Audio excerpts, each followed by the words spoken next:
বিসিবিতে নির্বাচনের দামামা বেজে উঠেছে। এখন পর্যন্ত দামামাটা আমিনুল ইসলাম বুলবুল বনাম তামিম ইকবালে আছে। সেটা আরও ছড়ায় কিনা সময়ই হয়তো বলে দেবে। তবে দুই হেভিওয়েট বিসিবি নির্বাচন করতে চান বলে জানিয়েছেন স্ব জায়গা থেকে। কেমন হতে যাচ্ছে বিসিবি নির্বাচন, কে এগিয়ে, কার অর্জনকে এগিয়ে রাখবেন, চলুন সেসব নিয়েই আজ আলোচনা করা যাক। বিসিবি নির্বাচনে অংশগ্রহণের কথা আগেই জানিয়েছিলেন তামিম ইকবাল।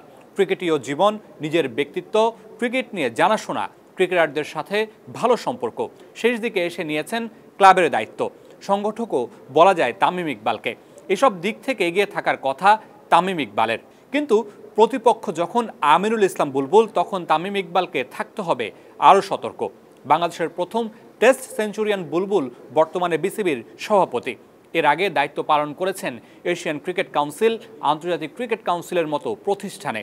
প্রাতিষ্ঠানিক বা প্রতিষ্ঠান পরিচালনা করার জন্য যে কারিশমা দরকার তা বেশ ভালোভাবেই আছে আমিনুল ইসলাম বুলবুলের।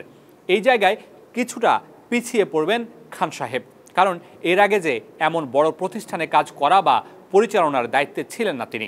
সেই দক্ষতা বা যোগ্যতা হয়তো সময়ের সাথে সাথে হয়ে যাবে, কিন্তু বাংলাদেশ ক্রিকেট বোর্ডে নির্বাচনের জন্য যেটি দরকার, সেই ভোট ব্যাংক কতটা শক্ত তামিম ইকবালের? অনেক আগে থেকেই তামিম ইকবালের বিসিবিতে আসার গুঞ্জন শোনা যাচ্ছিল। এতদিন সরাসরি সেটা না বললেও সম্প্রতি গণমাধ্যমে নিজের ইচ্ছার কথা জানান তামিম।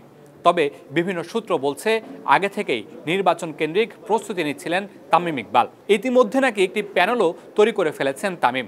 তবে তামিমের যাত্রাটা যতটা সহজ মনে হয়েছিল, আমিনুল ইসলাম বুলবুলের ঘোষণার পর সেটি ততটাই কঠিন হয়ে পড়েছে। ক্লাব ক্যাটাগরি থেকে নির্বাচন করবেন তামিম ইকবাল। সেখানেই তামিমের সামনে আসতে পারে প্রথম বাধা। আমিনুল ইসলাম বুলবুল বিসিবি নির্বাচন করার ঘোষণা দেওয়ার পর ক্লাব কোটার ভোট ব্যাংক ভাগ হয়ে যেতে পারে দুই ভাগে। সেই সাথে এনএসসি সমর্থিত হওয়ায় জেলা এবং বিভাগীয় কোটার ভোটও যাওয়ার কথা আমিনুল ইসলাম বুলবুলের পকেটে। তবে আমিনুল ইসলাম বুলবুল সবচেয়ে বেশি এগিয়ে থাকবেন ক্রিকেটারদের সমর্থনে। স্টার প্লে জানতে পেরেছে জাতীয় দলের বেশিরভাগ ক্রিকেটারের মৌন সমর্থন পাবেন বুলবুল। তবে তামিম ইকবাল যে খুব বেশি পিছিয়ে থাকবেন তা নয়। বরেণ্য ক্রিকেটীয় ক্যারিয়ারের মতো সংগঠক হিসেবেও নিজের ক্যারিয়ারকে রাঙাতে চাইবেন এই ওপেনার। সেই সাথে আরও একটা চ্যালেঞ্জ উতরাতে হবে তামিম ইকবালকে। বিসিবি পরিচালক পদে দাঁড়ানো বা বিভিন্ন কোটার ভোটাররা বেশিরভাগ তামিম ইকবালের থেকে সিনিয়র বা বয়সে বড়। নিজেদের থেকে কম বয়সের একজনকে ভোট দেওয়ার যে মানসিক বাধা, সেই ব্যারিয়ারটাও ভাঙতে হবে মিস্টার খান সাহেবকে। তবে আমিনুল ইসলাম বুলবুলকে নিয়ে এখনও আছে শঙ্কা, সংশয়।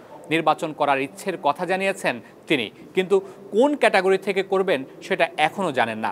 যে এনএসসি কোটায় সভাপতি হয়েছেন, সেখানে নির্বাচন নিয়ে এখনও আলোচনাই করেননি তিনি। এনএসসি থেকে ফারুক আহমেদের পরিচালক পদ হারানো এই পদে নির্বাচন করার পথে একরকম বাধাও বটে। শোনা যাচ্ছে জেলা ও বিভাগীয় কোটায় বিসিবি নির্বাচন করতে পারেন আমিনুল ইসলাম। নির্বাচনের ময়দানে নামতে পারেন আরেক হেভিওয়েট প্রার্থী ফারুক আহমেদ। এখনও আনুষ্ঠানিক ঘোষণা না দিলেও সূত্রের খবর নির্বাচন করার ইচ্ছে আছে সদ্য সাবেক সভাপতির।